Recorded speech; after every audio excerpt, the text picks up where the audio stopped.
Since this is the last speech that I will give as president, I think it's fitting to leave one final thought, an observation about a country which I love.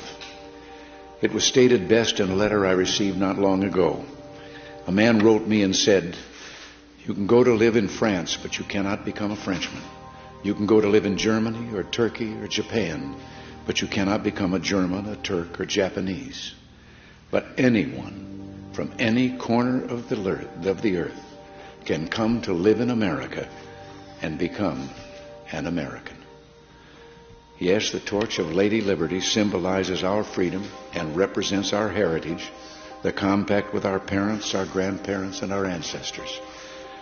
It is that lady who gives us our great and special place in the world. For it's the great life force of each generation of new Americans that guarantees that America's triumph shall continue unsurpassed into the next century and beyond. Other countries may seek to compete with us, but in one vital area, as a beacon of freedom and opportunity that draws the people of the world, no country on earth comes close.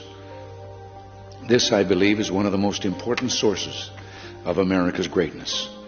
We lead the world because, unique among nations, we draw our people, our strength, from every country and every corner of the world. And by doing so, we continuously renew and enrich our nation. While other countries cling to the stale past, here in America, we breathe life into dreams, we create the future, and the world follows us into tomorrow. Thanks to each wave of new arrivals to this land of opportunity, we're a nation forever young, forever bursting with energy and new ideas, and always on the cutting edge, always leading the world to the next frontier. This quality is vital to our future as a nation. If we ever closed the door to new Americans, our leadership in the world would soon be lost. A number of years ago, an American student traveling in Europe took an East German ship across the Baltic Sea. One of the ship's crew members from East Germany, a man in his 60s, struck up a conversation with the American student. After a while, the student asked the man how he had learned such good English, and the man explained that he had once lived in America.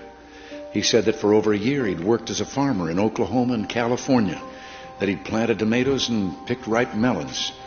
It was, the man said, the happiest time of his life.